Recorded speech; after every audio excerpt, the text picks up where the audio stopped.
ایک غیر جماعت دوست نے سوال لگا کہ صحاح ستہ کے بارے میں جماعت احمدیہ کا کس کے متعلق؟ صحاح ستہ کے بارے میں جی،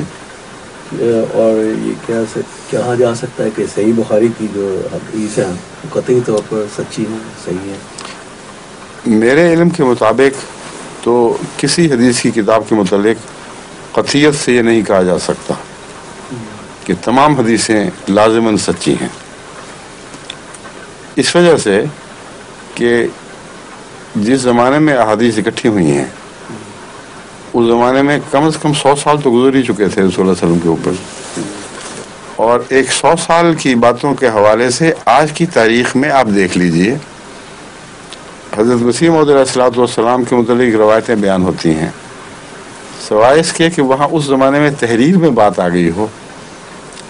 روایتوں پر پورا اعتماد نہیں کیا جا سکتا، بلکہ بعض کی روایتیں جو چھپیں تو حضرت خلیفہ المسیح ثالث کے زمانے میں ایکشن لیا گیا اور کہا گیا کہ یہ قابل قبول ہی نہیں ہے، یہ باقی جو تحریری شواہد ہیں ان سے ٹکرا رہی ہیں، اس لیے ان کو شائع نہیں کرنا چاہیے تھا، ان کتابوں کے متعلق سینسر بٹھا دیا کہ آئندہ سے جو روایات ہوں، جو 100 سال پہلے کی باتیں ہیں وہ تو چھوڑیں، آپ کو 10 سال پہلے کی پوری باتیں یاد نہیں رہتی۔ اب وہاں اجتماع میں سوال اٹھا تھا کہ کیا دستور تھا ہمارا، کیا ہم عہد تلاوت کے بعد اختتامی اجلاس میں بھی عہد تلاوت کے مان بعد دہراتے تھے یا آخر پر دہرایا کرتے تھے؟ تو جتنے میں اتنی باتیں، وہ 10 سال کی بات تھی، وہ ہم یہ پوچھ رہے تھے جب ہم آئے تھے تو کیا دستور تھا؟ تو انسانی یادداشت کے دھوکوں کو پیش نظر رکھتے ہوئے ہر انسانی یادداشت کو قطعیت سے درست قرار دے دینا، خواہ وہ شخص جھوٹا نہ بھی ہو، یہ ہے اصل بات جس کے پیش نظر احادیث کو وہ قطعیت حاصل ہونا ناممکن ہے جو قرآن کریم کو ہے۔ آخر ایک فرق ہے، رسول اللہ صلی اللہ علیہ وسلم کی بات بھی اپنی صداقت کے اعتبار سے قرآن کا درجہ رکھتی ہے، کیوں؟ اس لیے کہ قرآن کہہ رہا ہے وَمَا يَنْطِقُ عَنِ الْهَوَىٰ إِنْ هُوَ إِلَّا وَحْيٌ يُوحَىٰ، وہ ہوا سے بات ہی نہیں کرتا، اپنے ہوا و ہوس یا نفس کی خواہش سے بات نہیں کرتا، صرف وہی کی بات کرتا ہے جو اس پر اتاری جا رہی ہے۔ تو وہ حدیث جو رسول اکرم صلی اللہ علیہ وسلم سے منوعاً مروی ہو، وہ قرآن کے ساتھ نہ ٹکرا سکتی ہے، نہ مضمون کے لحاظ سے اس میں فرق کیا جا سکتا ہے۔ جو قرآن کا حکم ہے اس کے تابع رسول صلی اللہ علیہ وسلم حکم دیں گے، جہاں قرآن نے اجازت دی ہے وہاں رسول صلی اللہ علیہ وسلم اجازت دیتے ہیں، جہاں قرآن زبردستی روکتا ہے یعنی حکماً روکتا ہے وہاں رسول صلی اللہ علیہ وسلم روکتے ہیں، جہاں قرآن اجازت دیتا ہے مگر مکروہ قرار دیتا ہے وہاں رسول اللہ صلی اللہ علیہ وسلم مکروہ قرار دیتے ہیں۔ یہ کامل تطابق قرآن کے ساتھ اس حدیث کو ہے جو رسول اللہ صلی اللہ علیہ وسلم کے منہ سے کلمے نکلے، یہ مسئلہ اپنی جگہ متحقق اور طے شدہ ہے۔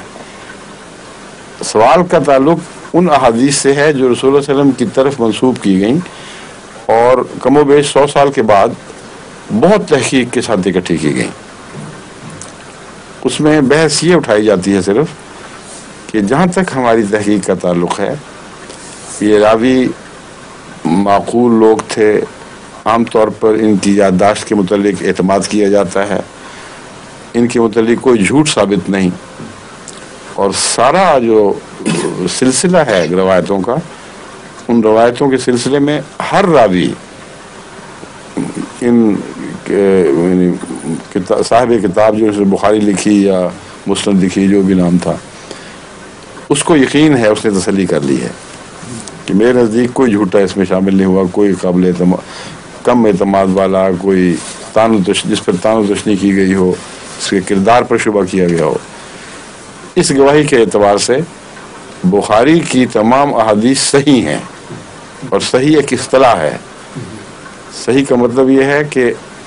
اس چھان بین کے لحاظ سے ان انسانوں پر اس بات کا کوئی الزام نہیں کہ انہوں نے نعوذ باللہ عمداً رسول اللہ صلی اللہ علیہ وسلم پر جھوٹ بولا ہو۔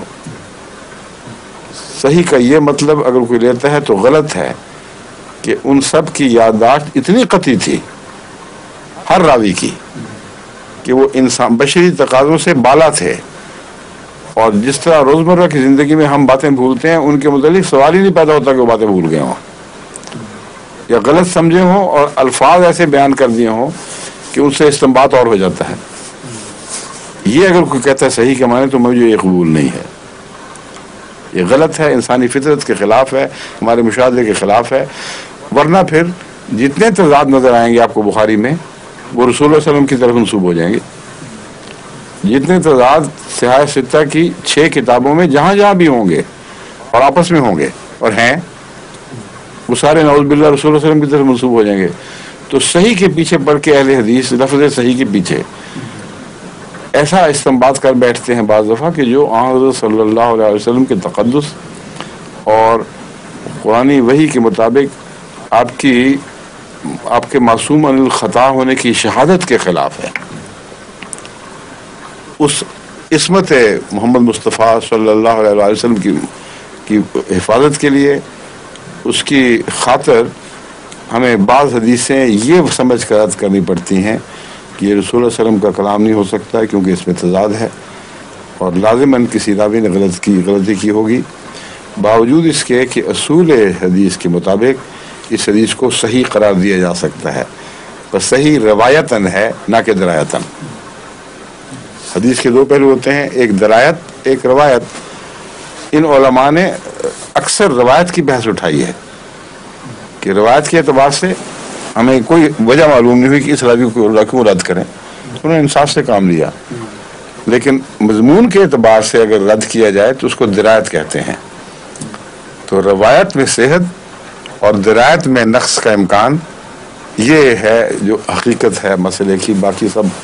مولویوں کے جھگڑے اور بحثیں ہیں صرف، سمجھیں؟